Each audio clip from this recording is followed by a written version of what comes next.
all the things that need to be done in the coast. And also they have to decide about offshore wind as well in the coast of Rhode Island.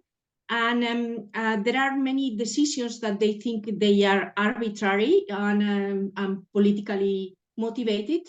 And there are this group is saying that they want a professional agency, that the committee that decide is more based on professional decisions and scientific decisions, knowing political decisions. So this is an issue that is local, but I was thinking that maybe it can be complemented with narratives, and the narratives that you explain in your class, like a kind of explain the cases, the cases of, okay, you are approving climate change, you have a law for climate change in the state, but you are taking decision of having like more ports and more infrastructure that is altering the coast and things like that. So it's like to do like a weight of, okay, the beeline and so in one side the governor approved some laws that are pro, okay, we have to do something with climate change, but then you leave decisions to people that is politically motivated and they are friends of friends and they decide to approve things that are not okay, So I was thinking like to complement, because the letters to the representatives and other kind of things, they are doing that kind of thing. So I was thinking like theoretically build a small, but that is not a plan, is a part of a plan. So I just want to know the opinion of a professional that is working in these kind of things. So thank you. So just for background, I think what you're talking about is that you would work with an NGO that focus on coastal issues in Rhode Island, and I think maybe beyond Rhode Island, other states also in the US. And that there's some laws, but that the NGO is sort of pressuring the government or lobbying with the trying to influence the government policy in terms of implementation of the laws and making sure they're implemented in a sustainable manner. And so, yeah. And there's a larger project and you would take a small part of it, which is fine, because I think we try to do everything. We're bound probably not to achieve our goals. So can you tell us again, what is the small part of the project that you were thinking of taking for your advocacy plan? So maybe it was not clear. Now it's better because the sound was so what I want to do is trying to complement what they are doing, like maybe doing kind of narratives of things like, okay, in one side, the billion case that there are people, I'm not saying that they are bad people, but they are taking sometimes decisions that are favoring some people that is not aware of the big problems of climate change. You want to mute? I'll mute him. Okay. And then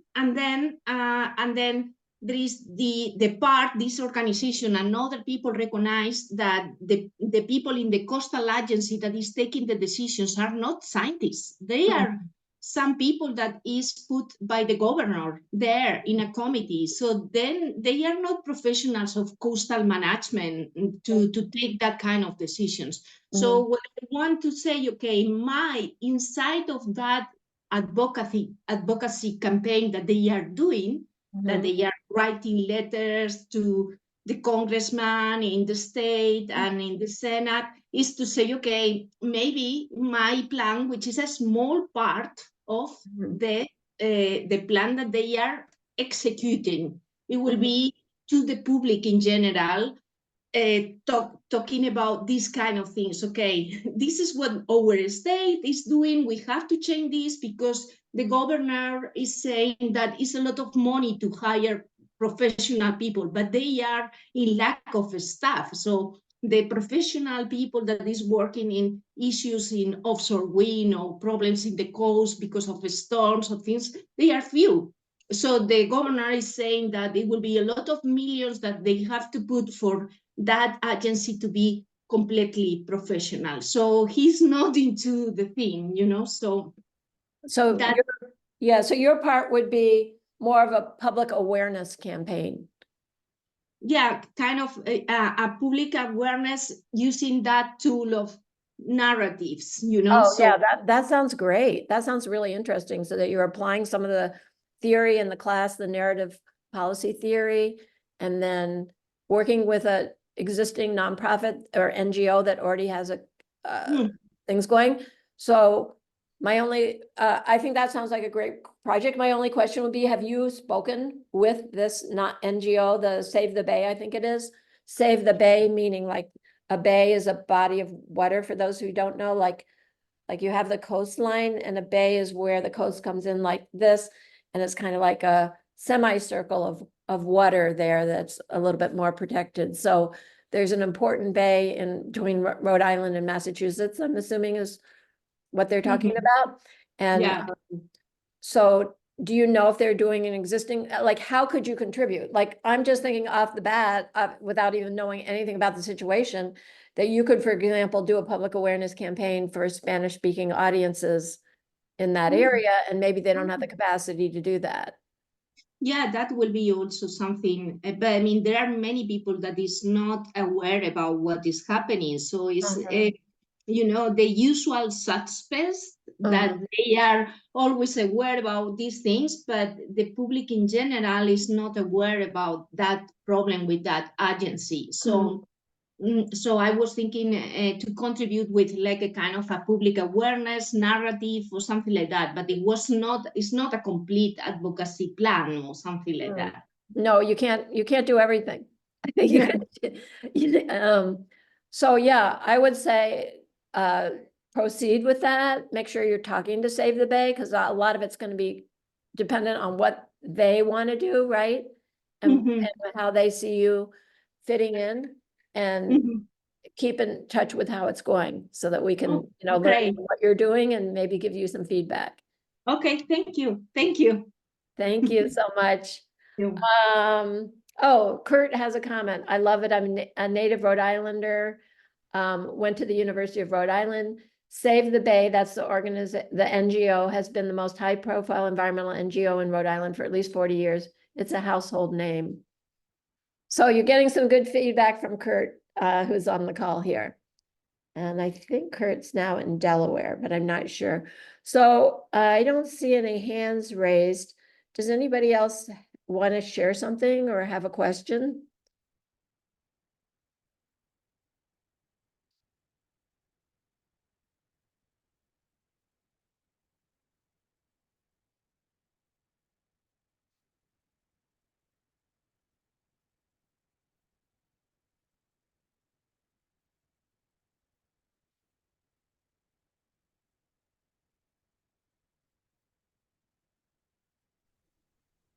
Hello. Hi, Kurt. Thank you for unmuting yourself and going second.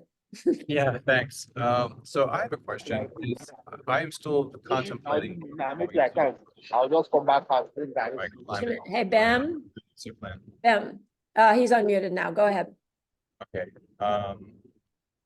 So my question is about drawing the connection with the cause and climate change. So I have a PhD in climate policy. It's actually interstate environmental policy, and I've taught a lot of courses on climate change. And there's direct connections that people can make, and then there are a few degrees away you actually get to hard subjects related to climate change. So we can argue that everything's related to climate change.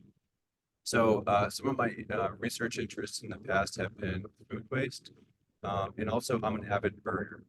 So I've been involved with some organizations here in Delaware. I am involved with some organizations here in Delaware that do a lot of advocacy work for specific things related to avian conservation, bird conservation. such as protecting the red knots, which are migratory shorebirds that travel through Delaware every year and rely on horseshoe crab eggs. So this one organization, the Delaware Audubon Society, does a lot of work in trying to control, protect the horseshoe crabs, so that they keep producing eggs, so that they can supply the birds with fuel to the land of the Arctic. So something else that we or they are involved in is planting native species. So trying to eradicate invasive non-native species of plants and trees. In some cases, just going in and pulling them out and using chemical agents to kill them, and then planting or letting native species, pop up and take over. So my question is about how much we need to justify the connection or make the connection with climate change.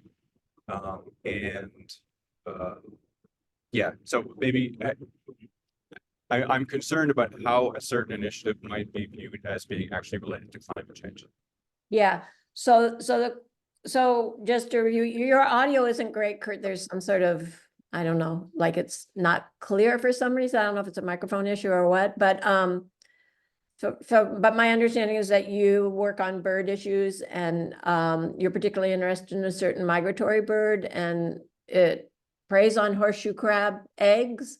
And this is kind of a conservation issue that you're interested in, and that you want to know if it's okay to do that project because it's not sort of spot on, like not totally directly related to climate change. Well, yeah, but so I was just using that as an example. Is my audio better now? It's perfect now. I turned off a fan. Sorry about that. Oh, okay. So I was using that as an example of some of the advocacy work that the organization does, but something else that they do, and they actually, volunteers go out and actually eradicate non-native invasive species and then plant native species in their place. But I don't know that they're actually doing any legislative type of advocacy or any public awareness on that. So my question is, the promotion of native plants and native tree species, for example, is that obvious enough of a connection with climate change, or should I try and support that academically? So I think that you should do what you're passionate about. It sounds like it's a conservation issue and invasive species. That's fine. Like, I'm more interested in that. What are the opportunities for advocacy in this situation? So if they're doing, for example, volunteer invasive species removals, like a lot of organizations do, or some sort of, hands-on practice, would Audubon Society, I think that's the NGO that you'd be working with, would they be interested in some sort of policy component? Absolutely. Yes. Oh, okay. So what might that look like? Because I think a number of people in this course are having a little bit of a problem, maybe, connecting, say, education to policy. And so what, they might be working with an organization that does educational outreach. So what are we going to do? How do we, sort of adapt, sort of make that go, do an additional, what I'm trying to say. I do.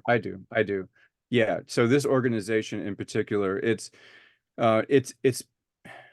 there are chapters of Audubon Society all over the country. So in Delaware specifically, it has been largely one man who's been doing a lot of this work, writing the letters, writing the op-eds, and literally going out into the woods and pulling out the invasive species. So he's the president of the organization. I was the vice president of the organization. So there has been more momentum behind addressing the horseshoe crabs and the shorebird protection. What I'm envisioning is that, based on the impetus coming from what we've done in this course, I could then, reconnect with the organization and try and, supplement what this one person's doing with something that can include more of the membership, more of the board of directors, and turn into a more targeted advocacy promotion or campaign, as opposed to one person trying to go it alone. Oh, that sounds great.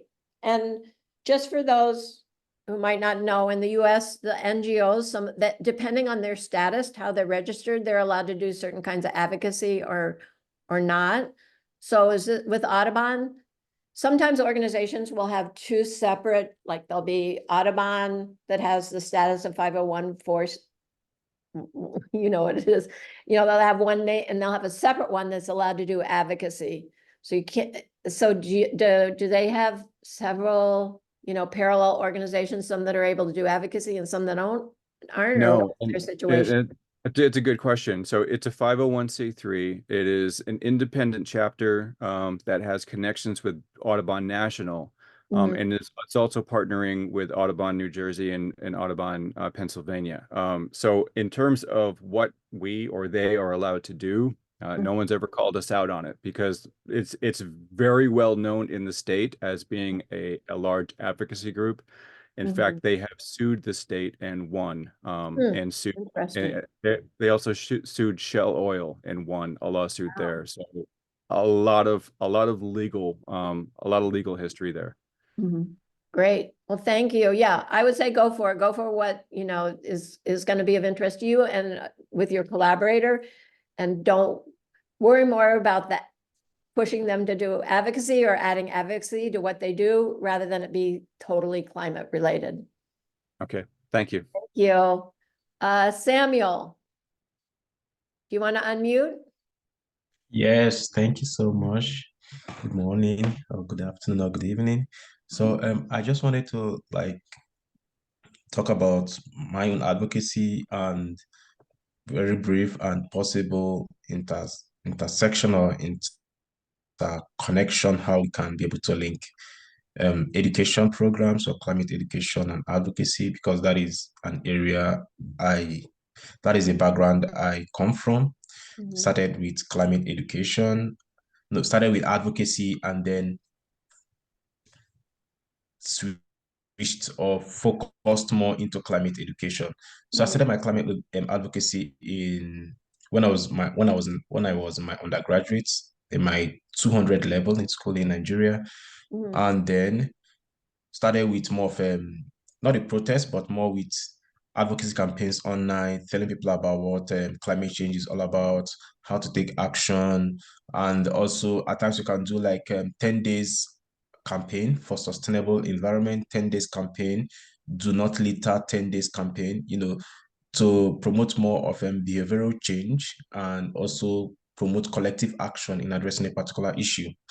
And moving on, I identified with a community that is impacted by climate change issues, that is in the northern region of Nigeria, not just climate change issues, but having some cascading impact like insecurity, community or desert encroachment and stuff like that. And in 2021, late 2020/2021, I formed an initiative called Protect Our Planet Nigeria Initiative on Climate Education.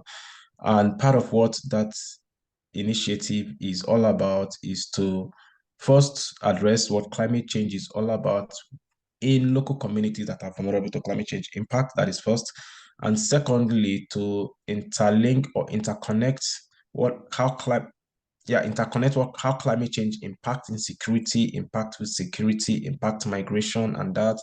And third, to collaborate and engage with stakeholders in addressing this issue. Now, what we did was we first linked our advocacy campaign with recognition from the federal government of Nigeria with the Ministry of Environment. And the reason why we did that was to get more ground so we can be able to access more stakeholders. And that is where collaboration comes in. And they gave us that endorsement. And as at when we came in, our initiative was one of the first initiatives that started climate education projects in Nigeria. And they gave us that grant to have access to all the state commissioners in Nigeria. And through that, we are able to have access to local and state stakeholders, that is state actors and non-state actors. While that was a major progress, we were also able to collaborate with NGOs in local communities to carry out campaigns on climate education. Now, this is advocacy campaign on climate education to tell people what climate change is, how to take action to protect their environment, and how to engage with local communities. And afterwards, we were also able to carry out projects in schools, because I believe advocacy does not just end with campaigns of telling people what to do, but also goes even into groundwork or field work on how these things can be done, which is different from activism where we have to protest every day. We have to come out to tell people, no, we are revolting against something peacefully, though. And afterwards, part of the major progress we have achieved is a multifaceted impact where communities have actually agreed to address issues of climate change. And I'll give you an instance in a community where I went to in Lagos State before moving down to the US for my postgraduate. Under POP Nigerian Institute of Climate Education is an urban slum community. This community has been in conflict for over 30 years, and the youth has been also in conflict. They haven't been in peace terms, right? So once we identified something in this community, which is um the urban slum itself, that is producing a lot of waste, and beyond just producing a lot of waste, but the community is also in a great vulnerability when it comes to climate change and induced disasters, as the water is very dirty, and people in this community drink from this water. At times they swim in this water, and they even bathe in this water. Funny enough, one shocking thing about this is they even pour dirt in this water, and they defecate in this same water. And you can imagine the impact it's going to have on their health. So we started advocating for this community. We went on a field work with UNICEF, and UNICEF Nigeria said they are going to intervene. And we started doing social media ad campaign for this community to tell people about this community and the need for us to intervene, as they need immediate support. After advocating, we came up with strategy to do a pilot project, which was self-funded. And in this pilot project, when we came to this community, we realized that they have not been in peace terms. However, through our intervention, the first intervention we had was stakeholders engagement with the paramount rulers of this community. Through that intervention and that stakeholders engagement, it brought peace to this community. These paramount rulers, for the first time in 30 years, they were able to come together and talk about the problems affecting their community. And moving on, the youth also came together the next day, because we devoted 5 days for this community to engage with them and see possible solutions. And the next day, the youth came together as well. And currently, the youth right now, as a result of coming together, formed an environmental task force in their community to address environmental issues, which has to do more with policies as well in this particular community. And they also signed up for daily cleanups and agreed to encourage and educate their young ones not to have direct contact with the water. At the end of the day, we are able to do this project in this community, and the result was massive. And currently, what you are looking at is how to even upscale the project to see how to provide more like mobile toilets, health facilities, and all to this community. But was the advocacy effective? Yes. Was the result effective? Yes. Was it with climate and change education? Yes. Because climate change education brings awareness to people and help people to know what is happening in their community and identify possible solutions in addressing those issues. Mhm. So Sam, can you just state, thank you for sharing. It sounds like you've been involved in a lot of very interesting and important projects. Can you share just really briefly if you have a question related to the course and your project? I think that's where we started, but I'm not sure. Okay, so the course personally has been great, because it also helped me to identify areas of advocacy that I need to work on. And the question that I may want to ask would be on the advocacy strategies, right? And part of which, for me personally, was more with collaboration on the advocacy strategies, if I'm not mistaken. And I would just want to know, because this has been a major challenge for a lot of people when carrying out projects, how do you identify people to collaborate with? And in situations where the collaboration is not forthcoming, what do you do? So you're saying that you want to do a project, but you're not sure how to get collaborators? I'm already doing a project right now, but Mhm, I'm asking in situations where you don't, because for the pilot project we did in Okoko, the mhm, reason why we did that pilot project that was self-funded was because we needed collaborators to come in and support us with funds. However, the only people that we were able to get was the Lagos State Waste Management, which is from the Lagos State government, uh-huh, that came uh-huh, and supported with the waste cleanup tools, the truck for waste and all. But in situations where you need more like a good number of collaborators to pull the project through, so that the cost burden will be less on the host organization and is not forthcoming, what do you do? Do you still So go? you Do you saying still like, yeah? you're trying to get local people involved? Is that local Yes, collaborators? but getting not just local collaborators, but getting more wider collaborators that could support you with the resources you need, but is not Mhm, forthcoming. mhm, What do you do? Do you still go on with the project, or you put it on hold, or what? mhm, mhm. Super good question. I'm not sure I'm going to be able to answer it. If anybody else has experience, I mean, you have the most experience in the situation, so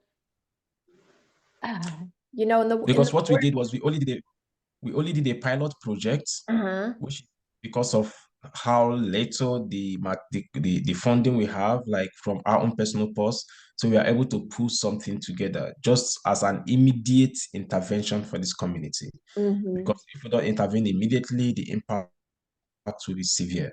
mhm, However, we want to upscale this project to something bigger, where we can be able to provide them with most of the needs they have identified.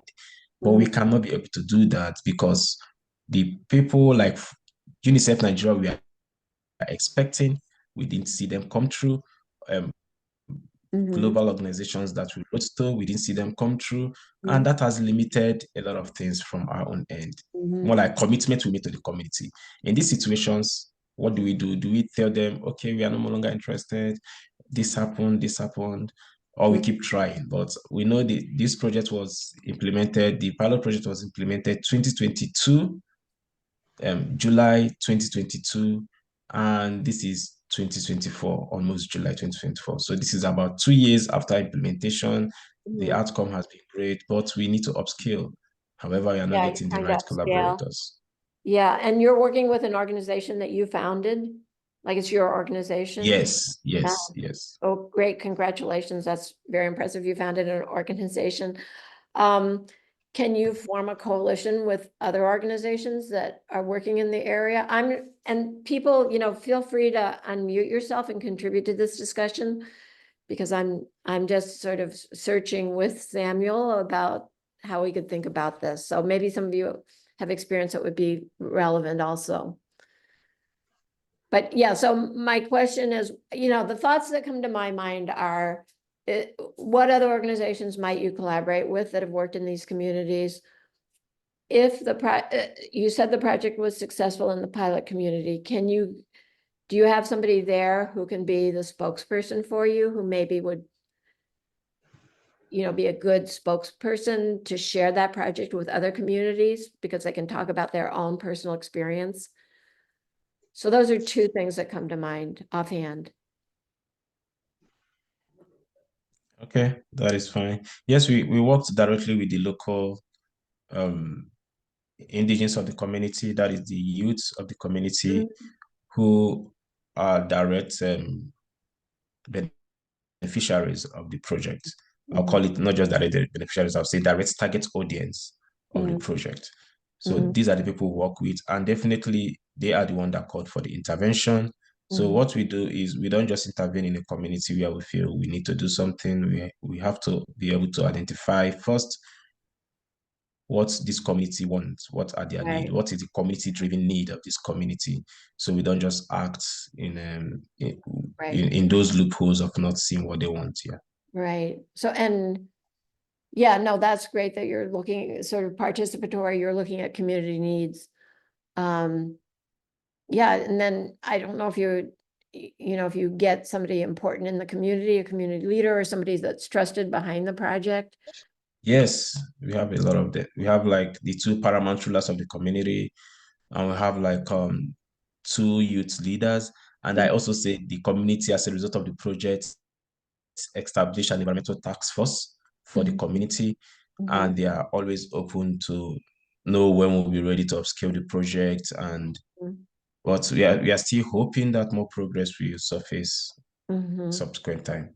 Yeah. So, another thing, I mean, it sounds like you're doing great work, and you can probably sort of keep talking about it and work through the answers in your own mind. But I also, the question about when to abandon something and go somewhere else. I mean, it probably depends on what the opportunities are elsewhere, right? If there's another project that will be accepted and you think you could make a big impact going there, then you have to weigh that against working so hard with one community and trying to get them, convinced to go on. And that's kind of the way I think about my work, because I'm a member of Climate Reality and our local chapter in my region. So Climate Reality is another NGO that does climate education and advocacy. And the leaders of our chapter are always complaining, we can't get enough people involved. How can we get more people involved? And, a lot of people will sign up, but then they're not active. But I kind of think like, let's look at where the resources are, the people that are active, and projects where we can have an impact instead of spending a lot. Julius, you need to mute. Thanks. There we go. Rather than spend a lot of time, just sort of getting upset that we can't get more people involved, because there's pockets of innovation and pockets of activity that I think we can always sort of leverage to have a greater impact. So that's just one way to think about it. But thank you. And, Samuel, if you want to continue with our learning community after the class, we can sort of workshop your ideas some more and your experiences and maybe get a deeper understanding and have some feedback. So. Great, that would be great. Yeah. And I mentioned in some of the emails that I'm hoping if we get enough interest to keep our weekly meetings through some sort of learning community. In Samuel's case, I think what might be helpful is if we had, say, we could have a meeting where somebody who has a lot of experience like you do and has done a lot, does a short PowerPoint, maybe 10, 15 minutes. And then we can have lots of people sort of, have a deeper understanding, more of an understanding of what you're doing, and then kind of workshop it, like ask you questions that'll help you to develop your own ideas and strategies. So, all right. So there are some questions about, can you do local advocacy, which yes, you can. Julius, you're unmuted again. I don't know if you wanted to talk or you just accidentally unmute. You're muting. Okay. Does anybody want to talk about, like Jen, I see that you're doing a project, a local project. Did you want to unmute and talk about it?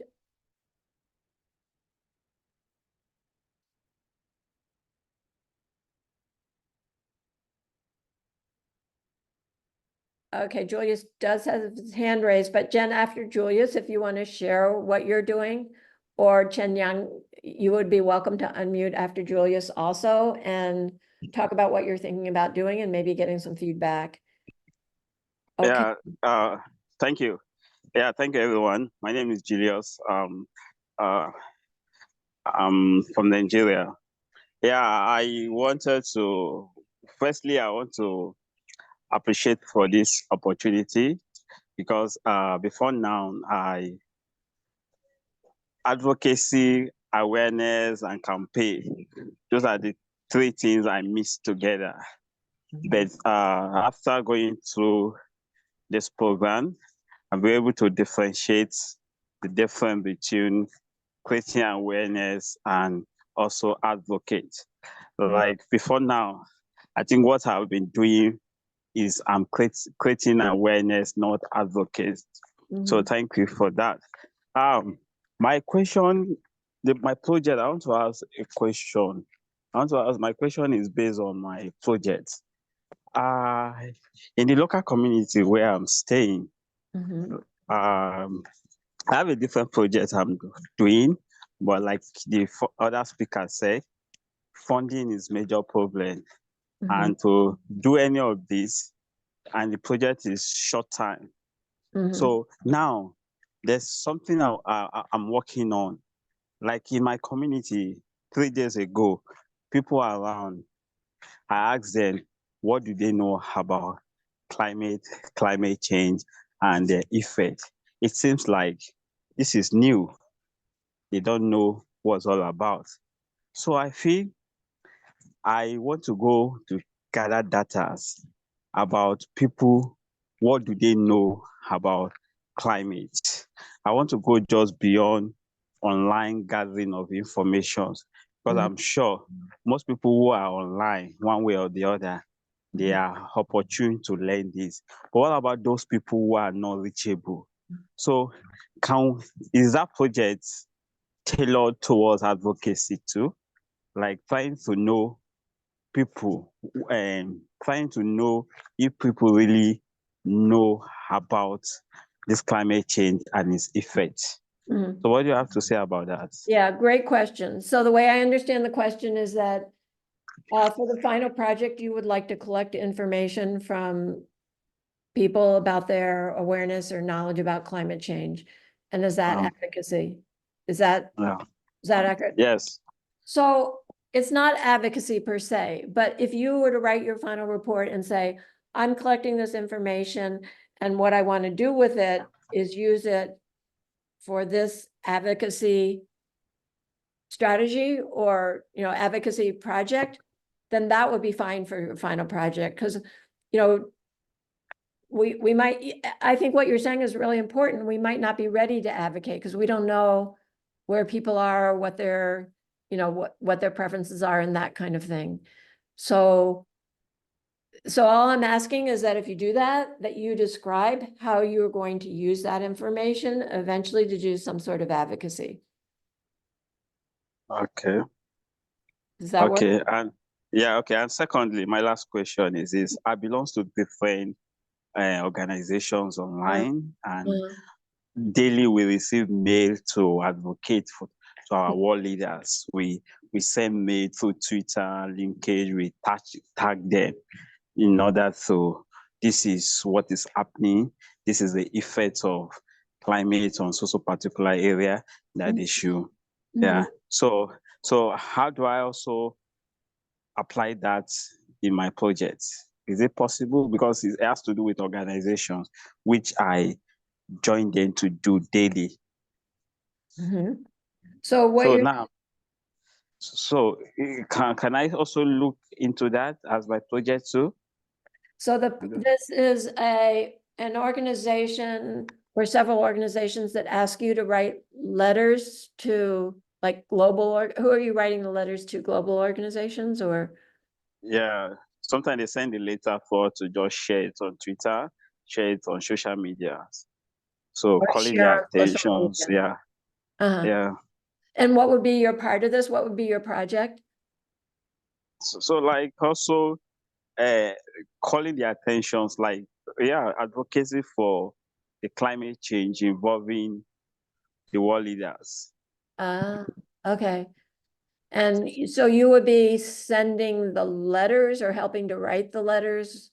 Yeah, sometimes we write, sometimes they write where we just share it. We share it. Share it We or tag, write it. yeah, we tag them, we tag world leaders who are, yes. It So which sounds is part of. Yeah. From what I'm understanding, that you're writing letters and creating letters that are sent to world leaders, asking them to, promote some sort of policy related to climate change. That sounds very much in line with an advocacy plan or advocacy project.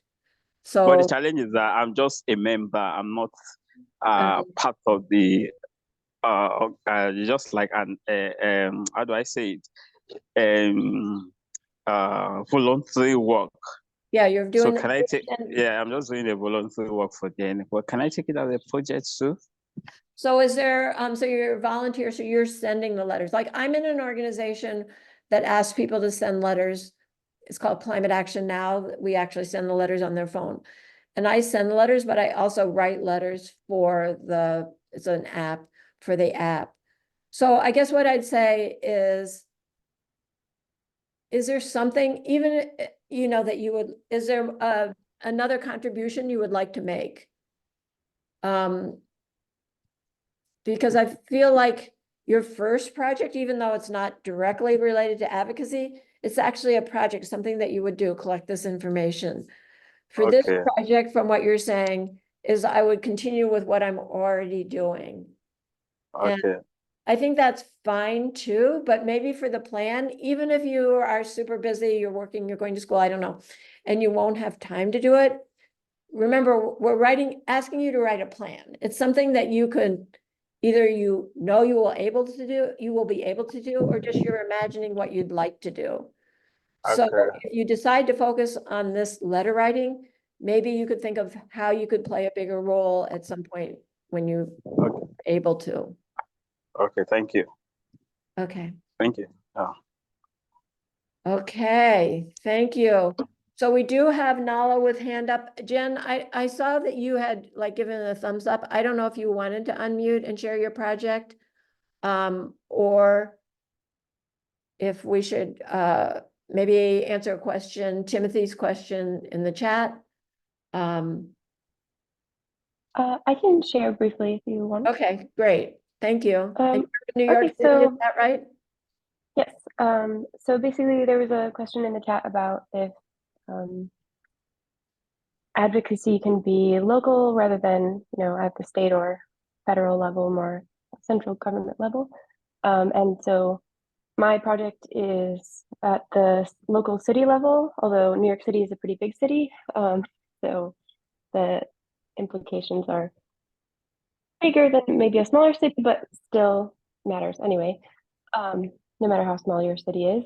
And so a group of people are in the city council are trying to pass a law that would essentially provide loopholes to the Green New Deal for New York City that was passed in 2019. So a group of advocates are meeting with city councilors at town halls and over Zoom, and I think some in-person meetings as well, just to tell the city council that we support the 2019 law as it is.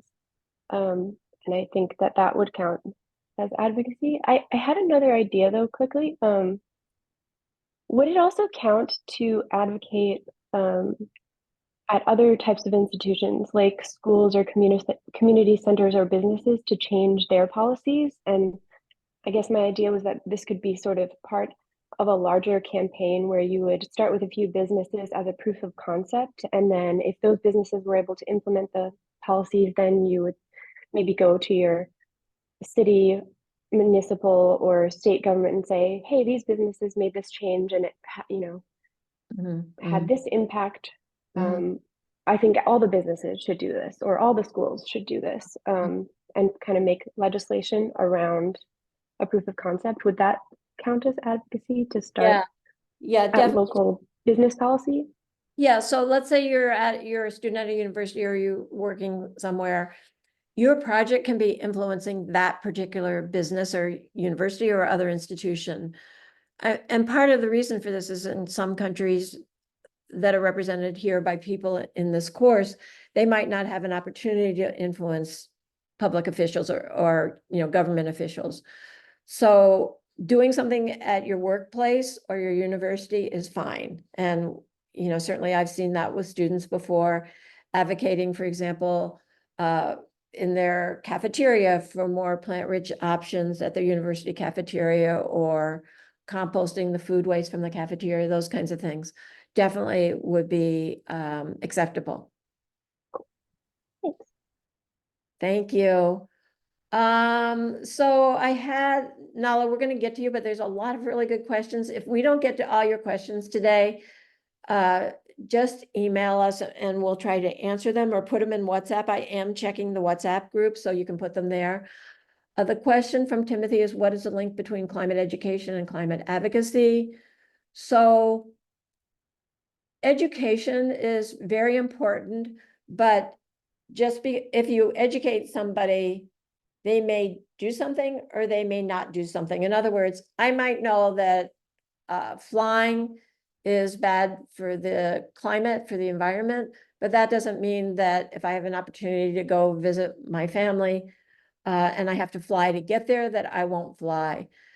The difference would be, let's just take the flying example, if we could, so I'm educated, but there's no policy that is forcing me to reduce my emissions through flying. So if there was another thing I might do is advocate for sustainable aviation fuels, for example, or advocate for a better train system in the US. We don't have a good train system, so that means a lot of people are flying short distances where they could easily take the train.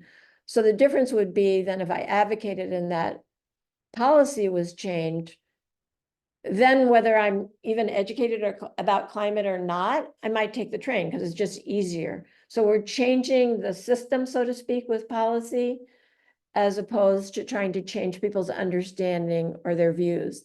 Now, there is a relationship, at least well, I think in many countries, regardless of the government system.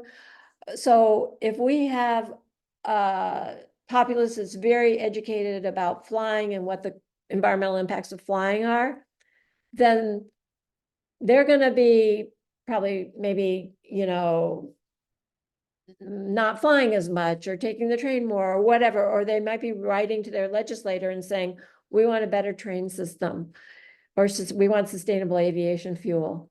So if you do an education campaign or a public awareness campaign and people are educated, then public officials will be more likely to propose new policies or new laws that are, that reflect what the population thinks. So there is a relationship, but they are different. One's sort of changing people, one's changing the system. We have tons of messages. We're not going to get them to all of them today. I really appreciate them, but I will download the chat. I'll try to answer the questions. I could actually answer them in an email, but you're welcome to put them in the WhatsApp group also. So Nala, we have only 10 minutes left and there's a bunch of other questions. Do you want to unmute yourself and briefly share what you're thinking about? This is Nala from Nigeria. Good afternoon from here. My question is that my own project of advocacy is advocating to secondary school students in my area, because this is a project I wanted to do, and this gave me the opportunity to do this project. What do you think about advocating to secondary school students about climate change and recycling and stuff like that? I just need your opinion on that, please. So I don't understand. Thank you for sharing, Nala. I don't understand how you're advocating to secondary students. Like, are you educating them or are you the secondary? Yes, I'm educating them about climate change, what to do and what not to do, and about ocean, how climate change has to do with ocean, stuff like that. And to top it most, I'm speaking on plastic recycling, how it blocks the drainages, affecting the climate. When there's a problem with the ocean can no longer sequester carbon from the atmosphere. So I'm trying to just fix it together: ocean, life on land, life below water, and climate change, since they are interrelated to each other. Teaching secondary school students about this will really go a long way as my project, ma'am. Okay, so thank you, Nala, for sharing. I think, again, similar to an earlier question, I'm trying to remember who that was from, but it was maybe it was Samuel, somebody else's, but it was related to collecting information, or maybe it was Julius's. I think it was Julius's. So, he wanted to know if that was related to advocacy. So education is not direct advocacy. So if you want to educate for your project, you want to have an education plan, then think about how that's going to relate to policy change. For example, these are secondary school students. Maybe you want to get them involved in doing something change. You want to work on coastal issues, so it doesn't matter. But if it was, you know, as I mentioned before, if it was something that changed just within their school, like maybe there's a school policy that you want the students to advocate for. Maybe it's even a policy about litter cleanup, for example. So students, you want the students to advocate that the students in that school will need to be involved in certain service projects like litter cleanups. But I don't know if I'm explaining this very well. And again, feel free to pose your question in the WeChat group and I can try to answer it. But the point is, education overlaps with, but is not the same as advocacy. So you want to think about what policy change is going to be the eventual outcome. You know, I need to mute you because you have a lot of background noise. So what policy change, either at the school level or local government level or even national government level, will this education be tied to? How will it lead to this policy change? I hope that's helpful. There's tons of messages in the chat. Does anybody want to unmute themselves and ask one of the questions from the chat or share some of the conversation? Because I can't really follow the chat while I've been focusing on listening to people. Hi, Marianne. Hi, Nicole. Hi. So my specific, it's a question, but it's more of like a challenge that I have. Is finding a local organization to partner with, specifically with what I want to do in terms of advocate for policy change to allow for female trees to be planted in public spaces and sort of increase the agroforestry efforts here in my local community. So what was the first thing you said? Like, you said, I thought I heard the word female, but I didn't quite understand. No, you did. Female trees. So it's a way to improve food sovereignty and combat food insecurity, to allow female trees to be planted in public spaces that would allow, yes. Yeah. So it's like fruit bearing trees. Yes. So you kind of have an agroforestry in public spaces. Is this in Washington, D.C. or somewhere else? So the challenge is we do not. So I want to advocate for the policy to change that. But my challenge is finding an organization to work with to help me do that. Yeah. So I was like, in the past, I have been good at sort of organize individuals and getting people together to do like letter writing campaigns. So I wasn't sure if that is like something acceptable for the assignment. Yes, that would be great. That would be acceptable. And in terms of organizations, what organizations in your area, you know, like what comes to mind is, could you, for example, if there's a community gardening organization or community gardening network, you know, are those organizations you could work with because they would have people there that would be likely to write letters? Okay. Yeah. So we have a lot of, we do actually have huge community garden coalitions in this area. Yeah, it's just that none of them have been looking to do things in public spaces and change policy that way. So okay, I think I know a good place to start. Thank you. Are you thinking about parks like the national park? Are you in the city of Washington or are you in a suburb? In a suburb. Oh, okay. So it wouldn't be the national park system. It would be like city parks? Yes. Oh, okay. I'm just wondering if there's like urban, you know, we could think about this more, Nicole. We could follow WhatsApp, but I'm just thinking about like, you know, city parks. Like I have a former student who works for, I forget the name of the organization, but it's a national nonprofit, and I think they deal with city parks. So there may be, you know, some other sort of similar efforts across the country that would be interesting to at least learn from, even if you don't, you know, work with them. Yeah, I also thought so I thought about working with also like faith-based organizations Mhm, because I know a lot of faith-based organizations work in communities to also combat food insecurity. mhm. But the challenge there is and I think you mentioned this earlier, depending on the status of some of these organizations, they're not allowed to engage in certain types of activities. Mhm.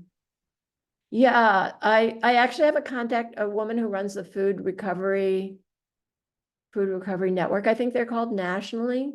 And she may have Oh, some okay. ideas about this. So again, WhatsApp or, email me and maybe we can follow up. Thank you. Okay, thank you, Nicole. Okay, one last question from Gail. Gail, we only have 2 minutes. You had your hand raised, right? So if you can be really quick, that'd be great. Okay. We can hear you. Okay, so we are thinking of doing a public campaign to ask for letter writing because our government has just announced that instead of going to renewable energy for all the energy problems they have in the capital, they're going to switch from fuel oil to LNG. So it's crazy. And so that's our plan, is to maybe do some public town meetings, asking people to join a letter writing campaign to try to talk the government out of it. But by the sounds of it, they've already signed all the papers and made all the deals in the back room. So we may be a dollar short.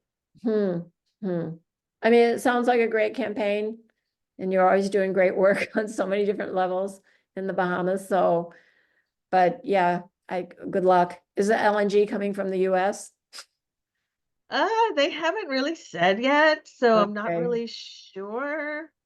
But we stopped LNG like 15 years ago, and that was really a cool campaign that worked over a year's time. But this time they snuck it in the back because they knew if we knew about it, we would have said no. So they didn't even tell anybody until they were actually putting the legislation in the House of Assembly. They were that sneaky. So this is a huge issue. We're talking about liquefied natural gas, LNG, for those who don't know. And it's been touted by the fossil fuel industry as being sort of a sustainable bridge, like natural gas to renewables, but it often delays the adoption of renewables. So I think it's a big issue that Climate Reality is working on too. So, might be, I think you remember in Bahamas, looking at sort of what US Climate Reality is doing, because a lot of the pressure probably for you is coming from the US exports, because we're trying to export LNG all over the world. From the fracking that you're doing. Right? Yeah, imagine. I'm not sure. Yeah, I guess so. So, but yes, Biden stopped, at least temporarily, new LNG facility, building new LNG facilities in Louisiana. So that is a big issue right now that climate groups are working on. So, okay. So yeah, so maybe you can find some allies or coalition here in the US that are working on that also. I hope so. Okay. Thank you. All right. So that's a wrap. Do we have a Chinese session now? And if so, who's hosting it? Yes, we do. Yeah, Okay. I'm here. So Fish, you're back. So I I'm just back, have to yeah. make sure that you're the host. But thanks, everybody. And again, email us or put in WhatsApp if you have more questions about your final project. I'm so excited that everybody's taking this so seriously and you're really thinking about it and coming up with some great ideas. And I can't wait to read some more on what you're doing. So thank you, everybody. And I'm Thank going you, to Marianne. thank you. I'm going to make sure you're a co-host. So I'm going to change you to host. Okay. Just a minute, I haven't found it yet. Yeah, let me check if I get that. Make host. Okay. Okay. All right, Perfect. so we're going to Thank the you so Chinese much. session. So thanks, everybody. Even though this is our last formal session, if you join our learning community, we'll be continuing sessions in some form or other. And yeah, we look forward to being in communication and looking at your final reports. All right. Marianne, did you announce the presentation day? No, the presentation Okay. day is Wednesday, July 26th And I did send out an email last night about it, so Okay, you all have the cool. opportunity to do short presentations. I know somebody already signed up for a slot. And we hope as many as you as possible will sign up to do a presentation, 5-minute presentation about your project, and then you have about 5 minutes for feedback from the participants and the instructors. And there's a lot of time slots on the 26th so that you can find a time that fits for you in your time zone. Thank you for reminding me. Wonderful. And you're gonna have, I guess you'll say, you're gonna have some separate Chinese language sessions. Yeah, we will do that at the same day. Probably the different Zoom address. Yeah. But, it's still on this 26th. Okay, Yeah. great. Thank you. Thanks, right. everybody. Bye-bye. Thanks. Fish, Bye, I might everyone. mute you and just Mhm. look at the chat.